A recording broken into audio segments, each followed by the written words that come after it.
I had to leave. I came back. Grew a beard. All right. So I want to start. Are you ready? Yes, go. Okay. I want to start with the UN thing that you were talking about. Right. Tell me a little bit about that because I actually don't know about it, and it sounds like something I should know about. Sure. So there's something called the World Conference on International Telecommunications, WCIT. We refer to that in shorthand as the WICIT, just like encrypted. Okay. So that is a conference where all 193 members of something called the International Telecommunications Union, or ITU, which is essentially an arm of the UN. So pretty much all the countries in the world will come together to try to renegotiate a treaty that was set in 1988 that essentially set up the framework that led to the internet being insulated from traditional telephone type regulation. Right. And that is what really has led to its success, is having governments keep their hands off of it. So there are a number of countries over the years who've tried to get more, or not more, but some UN or ITU control over the internet. And over the years, the U.S. and the UK and some others at times have been able to engage in sort of parliamentary maneuvers to kind of table ideas and things like that. But now the other side is really, the pro-regulation forces are really well organized and well funded and have their messaging down. And you see a large constituency, actually, ironically, in the developing world. And right now, the developing world stands to benefit the most from an unfettered internet. Right. You really see it, the mobile internet, mobile devices, really revolutionizing these basic human needs, like being able to find pure drinking water, or medicine for sick children, or a farmer who in the past had to deliver his goods to market and then look for a buyer and risk, going from his village into the bigger town with his goods. They could be stolen or damaged or something could happen. Now he finds the buyer through his mobile device and then delivers the goods. Right. And that is absolutely revolutionary. So you see the developing world with the most potential to benefit, and a lot of countries in the developing world, at least their governments, wanting international control. What would ultimately happen is if a treaty like that is renegotiated, some countries, hopefully our own, would opt out of such a treaty. So you'd end up with sort of a partitioned, balkanized internet. And from an engineering perspective, that kind of creates a nightmare. But also just for free trade purposes and the spread of freedom, that's going to be detrimental. And what kind of, you mentioned, I think, 6 different things in your speech in there that they were looking to specifically control, and I know you said there were a lot more. First of all, where can I find the whole, does the FCC have that somewhere, or the UN have that somewhere where I can find everything? No, you have to hunt around actually for it. You can try to go to the ITU, International Telecommunications Union website, but not all of it will be there. I'm going to try, as I learn more, I'll try to disseminate more of these ideas. Great. And then what were the highlights that you were giving us in there in your speech? So sure, like China and Russia are pushing for international control of cybersecurity and privacy. Right. One of the big areas that they're all looking for is for local phone companies in countries which are frequently state-owned or partially owned by the government to charge consumers, or the other way around, charge websites for when consumers click on them. So somehow shaking down. So the idea that as part of the sales pitch is that the U.S. owns the internet. So you've got Google, Facebook, you've got long-haul backbone by AT&T, and that they're making all these monies, and we in the developing world are being left behind, which is the complete opposite of actually what's happening. I mean, there's a McKinsey study that came out last year that shows that for every job disrupted by the internet, it creates 2.6 jobs, and that's whether you're in the developing world or the developing Great study. You never hear those statistics. You don't. So anyway, that's another case, another example. But also the domain name registries. So administered by something called ICANN, the International Corporation, Internet Corporation for Assigned Names and Numbers, which has been spun off years ago as something that was under the U.S. Department of Commerce. It is now a multi-stakeholder run, non-governmental group. So to have that subsumed into the ITU. Now, let me interrupt you real quick. What benefit is that? I can't figure out why they want control of the domain name system. Do you see what's going on it's just more control. First of all, they use, there have been some issues with ICANN regarding its independence, or whether or not all members of the multi-stakeholder group got their way with these new top-level domain names, as they call them. So you could have a dot metal babe, for instance, as yours if you wanted to pay $185,000 to ICANN. You can own that, Right. Instead of .com. Right. So it wouldn't be metal And she could babe.com, sell it'd be all dot metal babe. she could sell all the dot metal babes and make tons Right, of money yeah, off of it. anyone who wanted, John at dot metal babe, Right. you could make money from it. So I think they've used any issues, any arguments or problems with ICANN as sort of a proxy or a straw man to say, look, there are problems here, therefore we need to bring all We'll put internet more government governance. in and make it better. Yeah, not just government, an international government. Right. Yeah, that'll help. So, That'll help it. That'll make yeah, it that'll be better. efficient. I think Right, so. exactly. And then is there anything else, well, I guess kind of where are they at with that?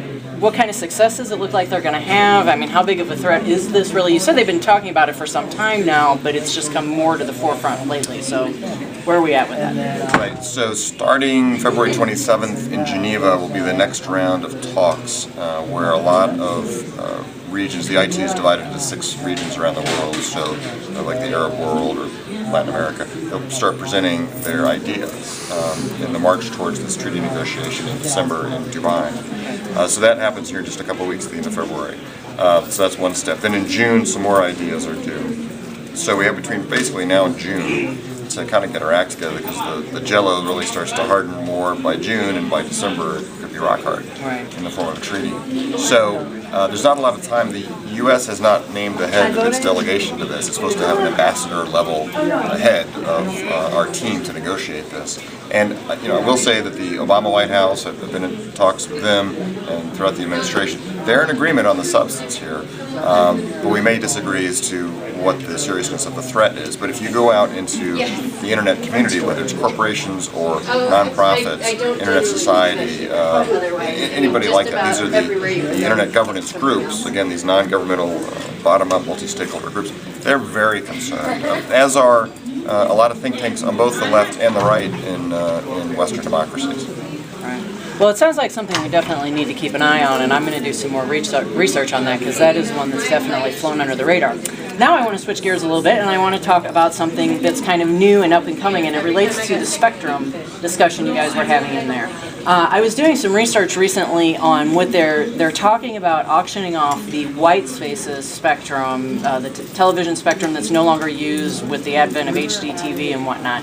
Are you guys do you have anything to do with that? Can you tell us a little bit about where that stands? It sounds like the devices are great. It could, if government did what it was supposed to, it seems to me they could reduce some of this universal service fund because the white spaces reach much farther, rural areas, stuff like that, so you can expand the broadband without and not collect as many taxes because of the new devices that would be available and the fact that this sort of spectrum reaches much farther into rural areas. Right. So you're absolutely right in that when we refer to white spaces, it's the unused TV channels. The legislation pending before Congress right now is to give TV broadcasters who are using the spectrum for their TV channels an incentive to give up either all or half of their spectrum in exchange for money that then would be auctioned off for these purposes.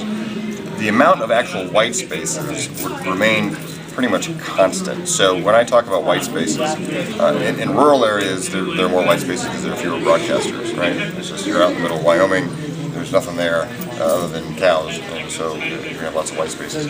But in suburban and urban areas, white spaces are really sort of the leftovers, sometimes the guard bands or the spaces in between licensees, licensed users of the spectrum to help prevent interference.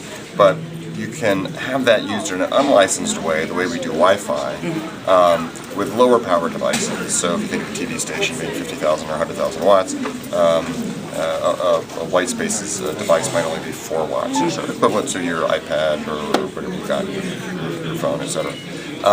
So it's actually ideal for these gaps, these sort of carpet remnants, as I call them, these scraps of spectrum, to have unlicensed use. That will be the same with the legislation, at least the House legislation, the House version.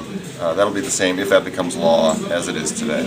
But part of the problem and why white spaces, some have tried to call it super Wi-Fi, it's rebranded, but we don't see these devices in the marketplace yet is because the FCC, under Chairman Michael Powell in 2002, initiated this proceeding. We had big votes in 2005 after some technical testing of equipment and such to make sure it would actually work, and then again in 2007 in 2002, 2008, and 2010, all big votes to get there. But one of the reasons it actually hasn't ended up in consumers' hands is because of the legislation that the chip designers can't design the chips until they know exactly what's going to happen with the broadcasters and what frequencies are they going to be reallocated to, where will the white spaces be, and it's a lot of technical stuff. Right. But that's why it hasn't happened. Okay, all right, very good. Well, it just seems like, I mean, the ideal thing is that there's always this talk of bringing broadband. In particular, I focus on the rural areas because they want to. I am totally not a fan of, if you want to live 50 miles out of town and you can't get phone service, as far as I'm concerned, tough luck for you, move into town or find a different way to get the phone service.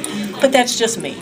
But it's sort of the same thing with broadband. They want to do a lot of government funding to bring broadband to these areas, and essentially it sounds like white spaces is if you can get a TV signal, then you can get this super Wi-Fi, as you call it.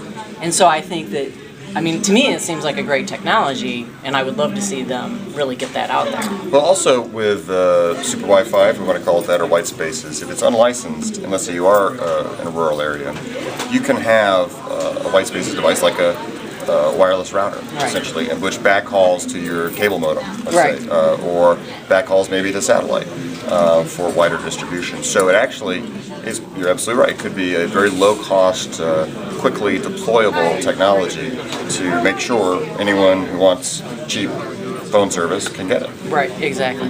And that 4-watt device that is in that range will go that far, you know, from here, well, we're in the middle of Wyoming to the nearest television or actual CO or whatever. Excellent question. So 4 watts won't go that far, but it will go farther than, let's say, your current Wi-Fi, which is now 150. Further than cellular too?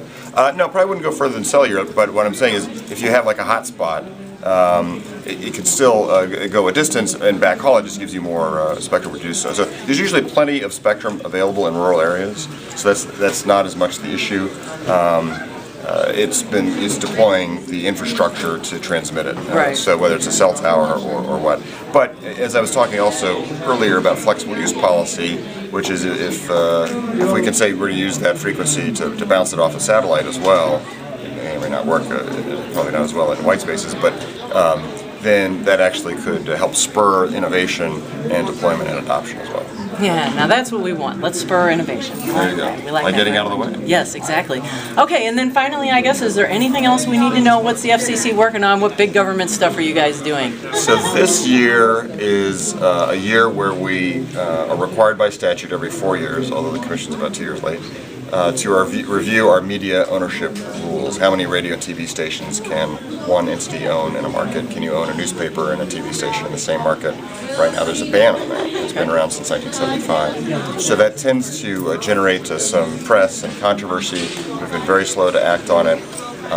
So that's big. Watch what we do there. There's the reform of basically the taxation side of our universal service subsidy phone subsidy system, which is mandated by Congress, but look for us to hopefully do something smart there, and I hope not anything dumb.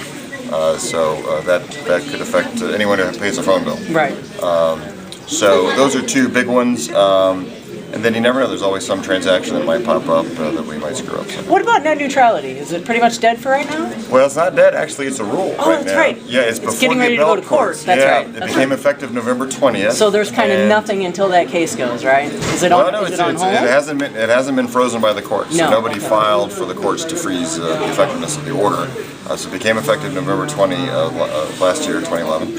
And it's before an appellate court. The appellate court is taking its time in terms of setting up which judges are going to hear the case and the briefing schedule will be.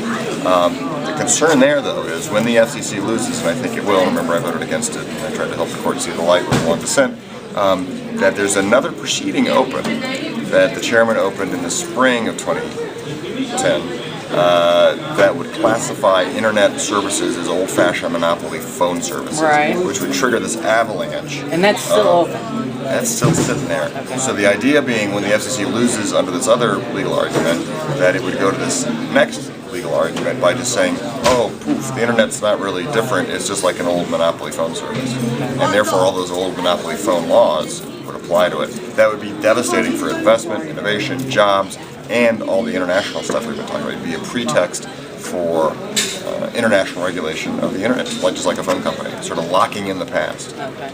Yeah, that would be terrible because we don't want to lock down what, as you say, has been an unfettered success without any interference, very little interference from the government or anybody else. It's been fantastic, and you can't, we've in modern times, I don't think we've seen in a single incubator where you've seen so much innovation with so little interference. Right. We don't want to mess that up. Exactly. Yeah. So, well, thank you so much for taking a few My minutes to pleasure. speak to me today. Great to see you It was again. wonderful to see you in there. You guys did a great job, and Well, thanks. have a good afternoon.